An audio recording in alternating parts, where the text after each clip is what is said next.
So back then they did not know that this was going to happen. They probably didn't know that this was even in the Bible.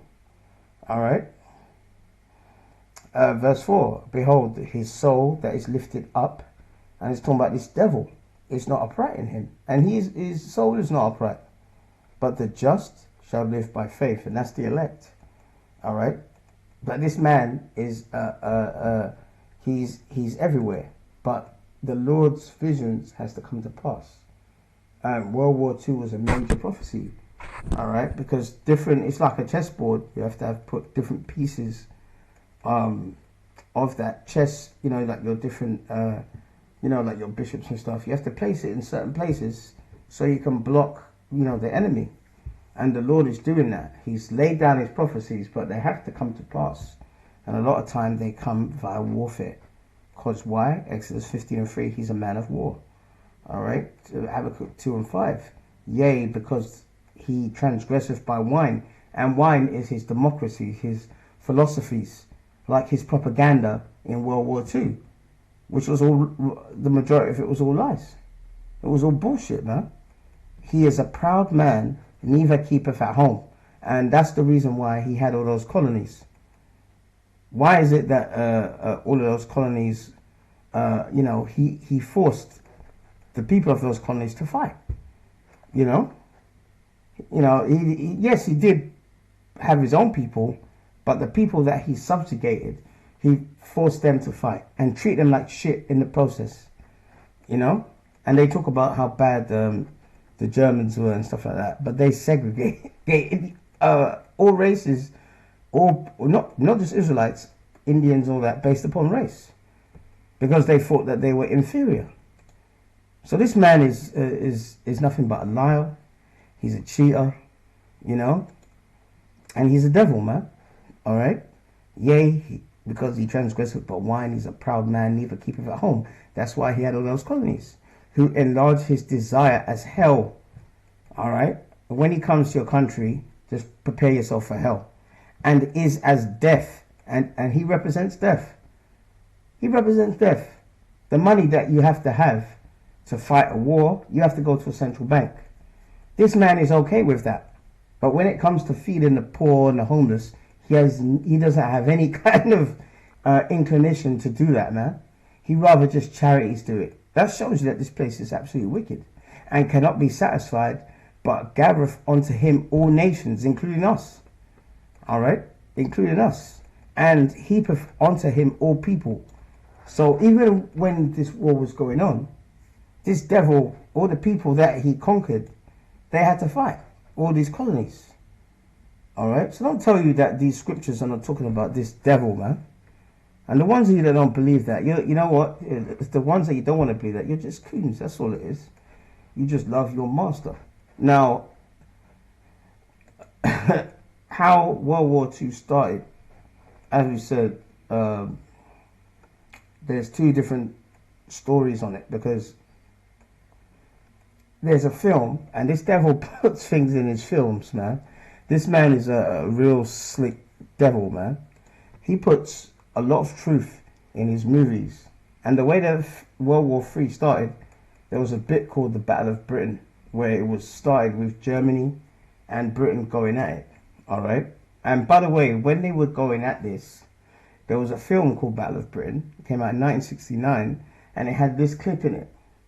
All right. Because really, if you go and read about Hitler and stuff, he didn't have much desire to fight the UK. He always said that, listen, they're like the German people, etc. I didn't want to fight them, but they actually basically provoked us. And remember, England and France declared war on Germany because they invaded Poland. All right. So yeah, you've declared war against them. You've told them to come out of Poland. They've not done that. But how did the bombing start between Britain and Germany? Because Germany, in the history books, they call it the Battle of Britain, where Germans were bombing the UK. But in this film, it has a clip and shows you that the RAF, who was the UK's Air Force, actually started bombing Germany first. They were going over German airspace and just dropping bombs randomly. all right, to provoke the Germans to fight, all right. And this was in a film called Battle of Britain in 1969. This is way after World War II ended. Remember, World War II ended in 1945.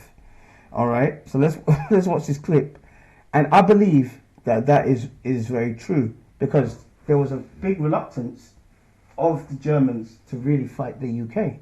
They never really, their main beef was with the communist countries, which was the Soviet Union. And when you look at the Battle of Britain, they turned their what's it called, their resources, and turned to the east and started to fight the Soviet Union. Okay, and by the way, the Soviet Union, and we're going to show it here.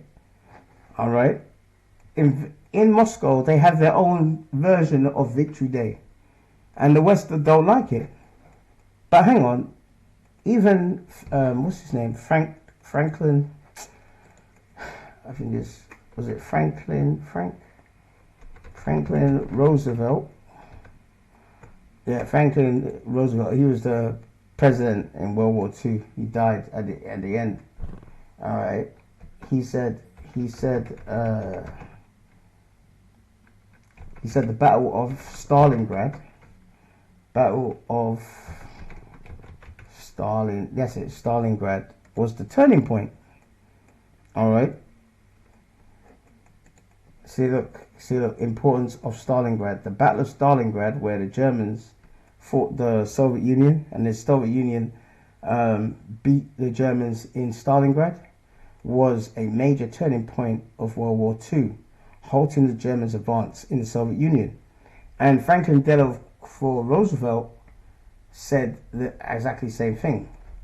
As the President Roosevelt focused on a Europe First strategy, recognizing the critical importance of the Eastern Front and the need to aid the Soviet Union. He said from his own mouth that the turning point of World War II was the Battle of Stalingrad. The Soviets, all right, they did, and they had a very high body count, man. Okay, so that's why they have their own version of VE Day, Victory Day, all right. And by the way, they've even invited this guy, Ibrahim Traore, who is the head of the Burkina Faso, all right, who's anti-imperialist, kicked the French out. You know, they even invite him and other people. Okay, let's have a look there.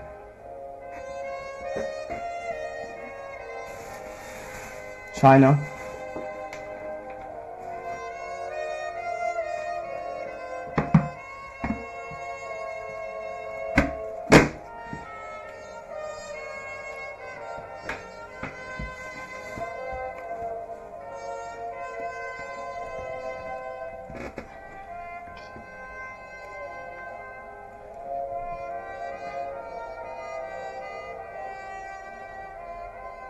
So the president of China, you know,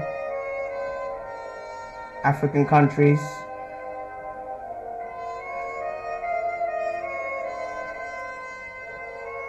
So you have to understand that there's a balance to all of this, but basically they've given us their version of what really happened.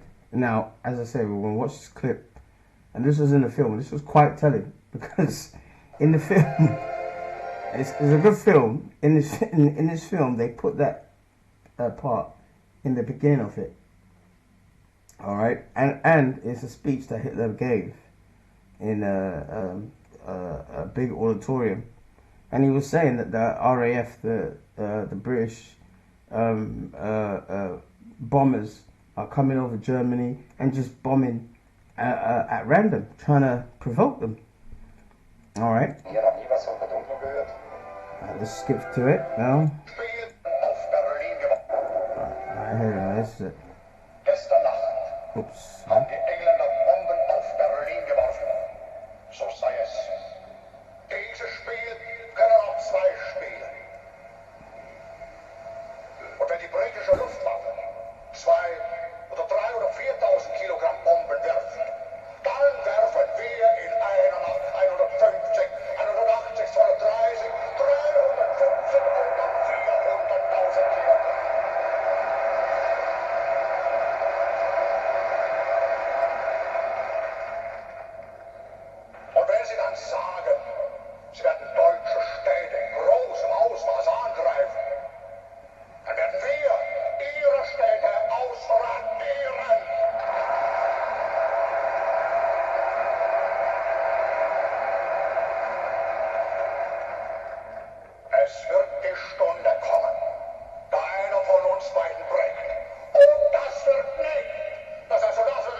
Now, if you played along to what he was saying the RAF keep dropping bombs. They bomb Berlin, 200-pound bombs, 400-pound bombs. All right, two can play that game. We're gonna bomb them, and that's how this war started. Okay, keep watching. Basically, he gave what's his name? This man Hermann Goering, who was the Right Marshal of the Air Force. He said, all right, then, look, you can start bombing the UK. But he was very reluctant to do that, in the first place. Remember, in Germany, they got rid of what? Communism. All right?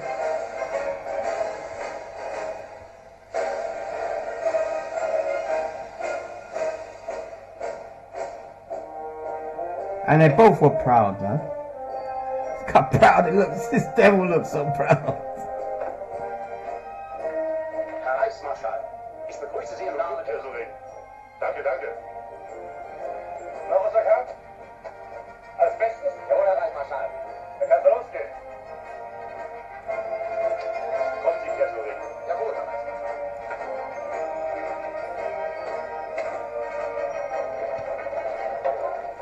Steht die Tauben wie eine Augen! Antreten! Ich lasse euch alle über den Kanal schwimmen! Passt auf!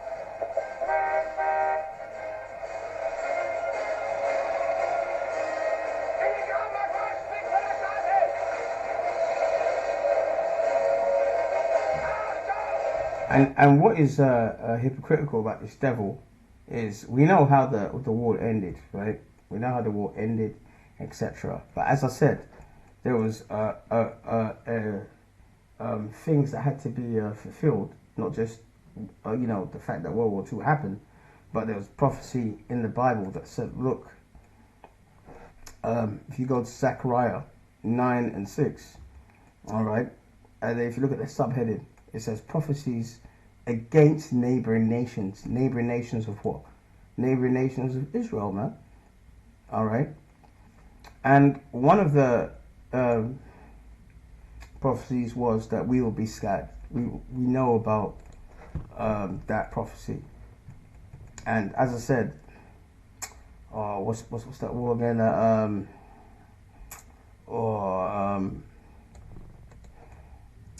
Yes, 70 AD, that's right, 70 AD.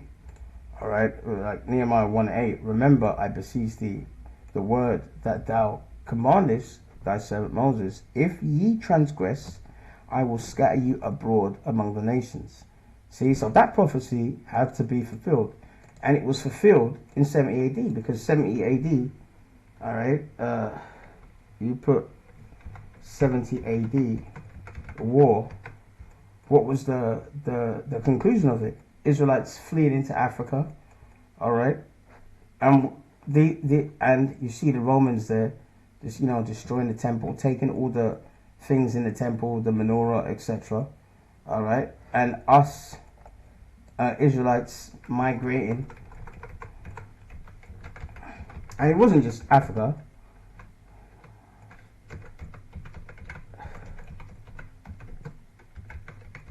All right, there wasn't just all of us went, oh yeah, let's go that way.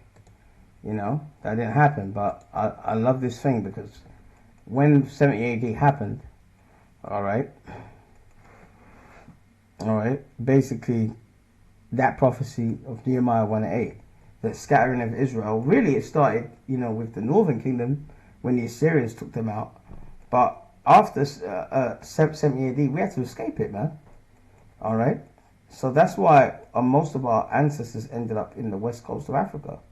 And they've been there for hundreds of years. Okay. So that prophecy had to be fulfilled. Okay. But the same way with this, it says Zechariah 9:6, and a bastard shall dwell in Ashdod. All right. And I will cut off the pride of the Philistines. All right. Now, where is Ashdod? Ashdod is in Israel. All right. And it's near the coast. There you go. Ashdod. All right. See, Ashdod. It's a seaport, man. Not too far. Let's see. Ashdod. Ashdod in Israel.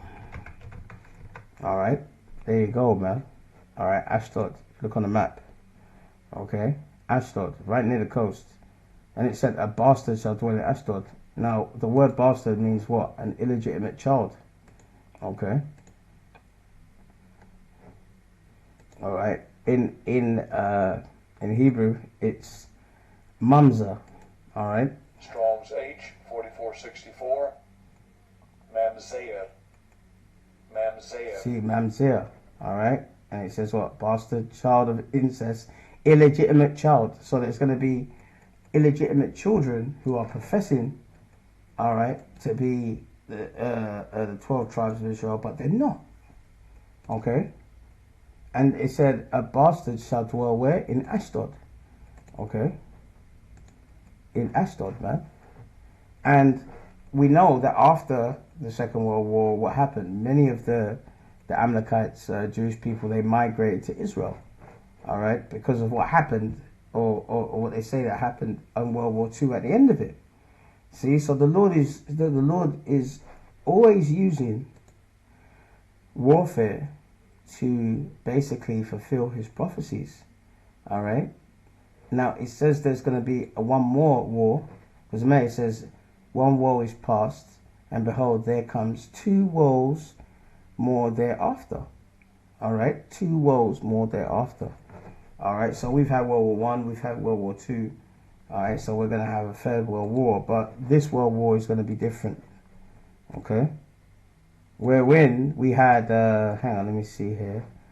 We had, I've got it here. We had World War One. And by the way, people underestimate how brutal World War One was. All right. It was, I think I've got a video here. All right. It was brutal, man. All right.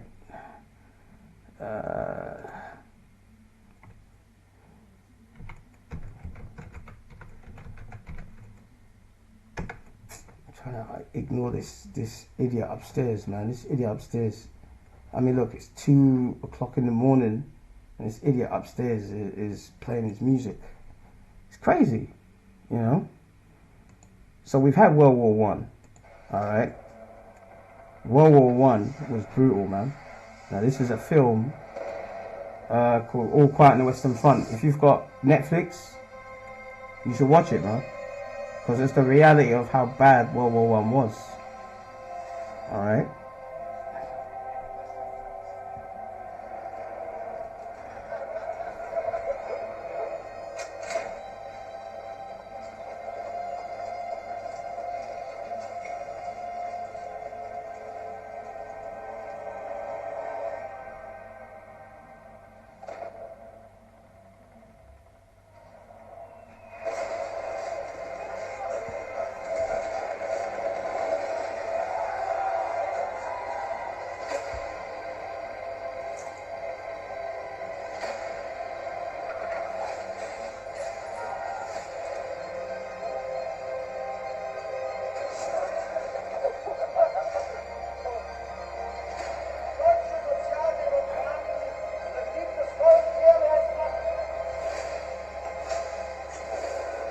For that, man.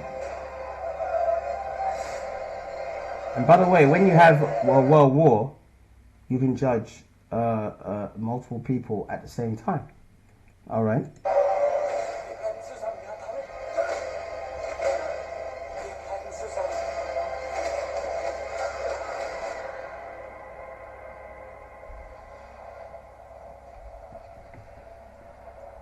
And once you know that these things are going to happen, all right, it gives you wisdom, because the wisdom is do not fight for this devil, all right, under any circumstances. In World War II, right, you had people who were deserters, and they ran to, you know, like there's a country called Switzerland. It was neutral. Many Germans and French and all that stuff that did not want to fight in a war, they migrated to Switzerland and were, you know, became kind of like a, what's it called, refugees to escape fighting. And they're the smart ones. So when this Third World War happens, and this Third World War is going to be a lot different from World War One and you know, World War Two. Like you saw how World War Two had this, you know, they had their advanced planes, you know, because remember in World War One started what, 1914 to 1918. All right, so it did have planes, but this was 1939 to 1945. They had a much more advanced weaponry. All right, a much more advanced weaponry. All right, all these airplanes. All right, so World War II was a lot different to World War One, but World War One was brutal, man, as you see from this film. And it's a good film, man. It's called All Quiet on the Western Front. It shows you the brutal reality of war. So that's why in World War II, Switzerland was a neutral country, and then people ran to it.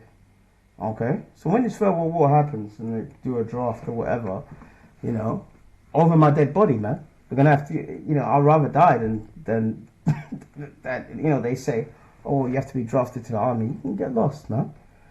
You know, dude, and unfortunately, our ancestors. All right, and by the way, that, as I said, different races for both sides. You know, as I've shown you. All right, and there was a hell of a lot of where is it? There was a hell of a lot of different races and minorities that were fighting in the Nazi army as well. Blacks and everything, man. Let's see now. There's even a book here called Black Nazis. All right, there you go, Black Nazis. All right, there you go.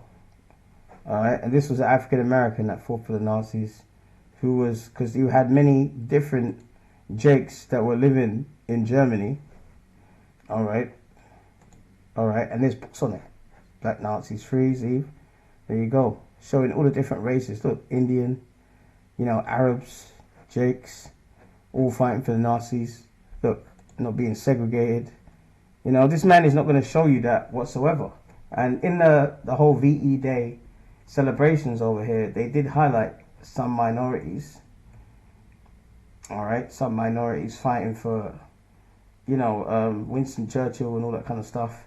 But they've never really given them any kind of recognition whatsoever. And the Germans as well, because especially the Germans, because they lost. All right, and they want to give you this narrative that the Germans were just totally racist, and they were the bad guys, and the Allies were the good guys. All right, they're not going to show you all of this, you know. So this is stuff that you can do and research for yourself. All right, I'm not saying that the Germans treated our people good. I guarantee you, both sets of people, the Allies and the Nazis, treated our people and other minorities like shit. But why aren't they highlighting this? Because he's a devil. He's a liar. That's why. He's nothing but a liar. All right, but that had to come to pass. And that victory for the Allies had to come to pass for Zechariah 9:6 to be fulfilled. All right, and our people had a contribution into that. All right, because of the curses. Remember, the Bible says that we would have curses put upon us. All right, Deuteronomy 28:48, and therefore thou shalt serve thy enemies. All right, which the Lord shall send against thee. So we had to serve our enemies. So even when World War One or World War Two happened, all right. This devil is our enemy. We had to serve them, and we had to serve in their army. All right, that the Lord shall send against thee, and the Lord sent them against us in hunger and in thirst, and in nakedness, and in the want of all things. And he shall put a yoke of iron around thy neck until thou be destroyed. And in slavery we did have that yoke of iron. Alright? And when that yoke of iron came off us, after slavery was abolished, we were destroyed mentally. Alright? And we were destroyed mentally because we didn't know who we are. Alright? So we had to serve our enemies for the want of all things. And that's what happened. Now in this war coming, it's going to be a different war. Alright, the Third World War. Isaiah 9. Isaiah chapter 9, I think it is. Alright. Isaiah 9 and 5. Okay. Isaiah 9 and 5. For every battle of the warrior is with confused noise and garments rolled in blood. So back in the ancient world or in the Middle Ages, people would go on the battlefield, you know, they would fight each other, have swords and so forth, etc. Let's try and show you, give you an example. What's that film? It's a Netflix film. The King, I think it's called. The King. And that's about us. Alright. What's this guy's name? One of the kings in the 1400s. Alright. And he was an Israelite guy. Alright. Now they're going to show him as a so-called white man. I think it's Henry V, is it? Is it Henry V? Alright. Battle of Argin. Oops. Let me see. Argincourt. That's it. Argincourt. I think it's Henry V. Yeah, King Henry the... I think it's, yeah, King Henry V, I think it is. Let's see here. The Battle of Argincourt. Alright. And back in that day, it was Israelites that were ruling. So he was a Jake king that was in England and went over to France to fight the French. This battle was a part of the 100 Years' War, showcased the effectiveness of English longbowmen and famously depicted Shakespeare's play of Henry V. Alright. Is that fifth? I'm not very good at Roman numerals. Alright. Roman numerals. Let me see. Roman. Yeah, that's it. V represents 5. So, yeah. Just make sure I get it. So, Henry V, right? Was a Jake. Alright. And he was a king. Now, the reason why I'm mentioning it, because Isaiah 9 and 5 says, alright, for every battle of the warrior was with confused noise and garments rolled in blood.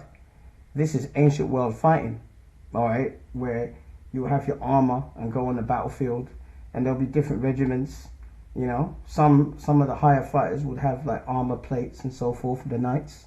That was all Israelites. That was the Israelite history, alright. When blacks ruled Europe. Alright, and blacks ruled Europe. Just click images and all you see all the images there. Just to prove that this was our civilization. Alright, so but in this time, how was warfare done? It was done on the battlefield, and it was done exactly how Isaiah 9:5 is talking about. For every battle of the warrior was with confused noise. Charge, you know, just that. Garments rolled in blood. Alright, because they had swords. You have to kill someone up close and personal. Or you had like bows and arrows, things like that. Alright. So when you look at this trailer, it shows you that kind of example. See? Friends, only followers have fun. And this was all our people, man.